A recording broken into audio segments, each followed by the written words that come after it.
esse trabalho ele foi traumático, digamos assim, né? Imagino. Porque foi muito, muito, muito tenso, né? Ele, em algumas vezes, ele se altera, porque eu ficava imaginando, devia justamente ser a persona que ele usava nos interrogatórios ou no dia a dia dele, porque, assim, num primeiro contato, ele era o avô, sabe? Uhum. No tom de voz, nas queridices, nas gentilezas, digamos assim. Eles estavam me esperaram, me receberam com uma mesa assim para um café da tarde. Então, eu sentei, né? Pedi uma água, a gente começou a entrevista. Depois que a entrevista terminou, né? Eu conto no livro assim que eu estava com enxaqueca, eu senti o estômago pesado, mas eu, por Nossa. educação, sentei ali, comi alguma coisa e chegou meu Uber, né, o táxi, já não me lembro, e eu fui. Mas foi muito, foi um trabalho que exigiu muito, assim, psicologicamente. Eu tive uma sorte grande de estar em lua de mel, em viagem, quando ele morreu. Então, e de férias, né? Eu não escrevi nada, nada, porque eu poderia, provavelmente, eu seria a pessoa que faria o obituário, não sei. Claro, claro.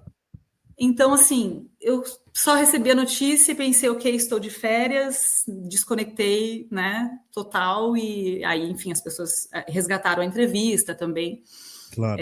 mas eu não me envolvi.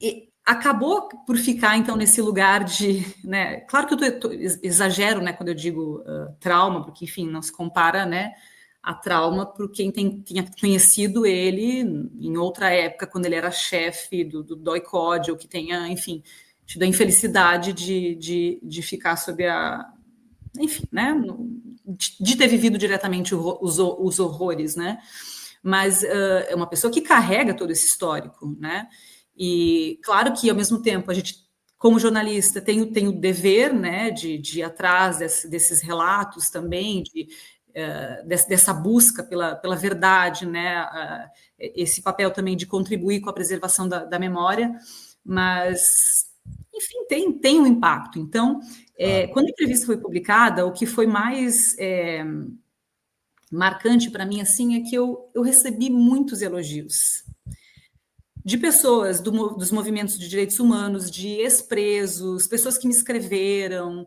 e que eu fui guardando de alguma forma, assim, algo dizia que eu tinha que guardar essas coisas. Eu não pensava em nada, eu só pensava em guardar, mas não tinha um propósito naquele momento, né? Mas o que foi mais assustador foi que eu recebi elogios, né, de pessoas que idolatravam ele também, de que bom, né, que saiu, foi a manchete do jornal de domingo, foram 4 páginas de entrevista. No dia Fosse uma seguinte, humanização dele, eles enxergaram como uma humanização. porque, né, é aquela coisa como é que é? Da faca com os dois gumes, né? Quer Uhum. dizer, sempre tem a leitura de que é um espaço, né, para a pessoa falar aquilo com que muita gente concorda. E, ou seja, em 2014, a gente viveu o quê? Viveu o ano que o ovo da serpente ali já estava sendo chocado. Sim. Bom, depois eu saí do jornal em 2017, foi quando eu me mudei para Portugal, onde eu moro até hoje, né? E foi também assim assustador observar como, bom, logo depois de 2016 teve o voto né, do nosso ex-presidente, que é a pessoa, e é o que eu uso no primeiro capítulo, que foi outro marco também significativo, que é a partir daquele voto no impeachment que a memória do Ustra passa a ser exaltada.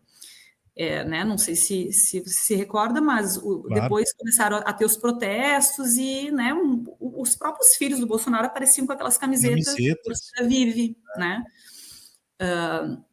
Então foi meio que sintomático também dessa tormenta social, né, desse período que viria na sequência.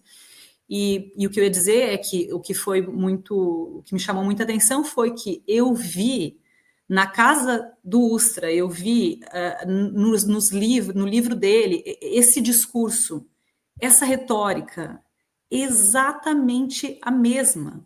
Então, de onde veio, a fonte de onde Bolsonaro, né, extrema-direita foi, onde eles foram buscar, né, muito desse discurso que depois, enfim, né, tomou conta.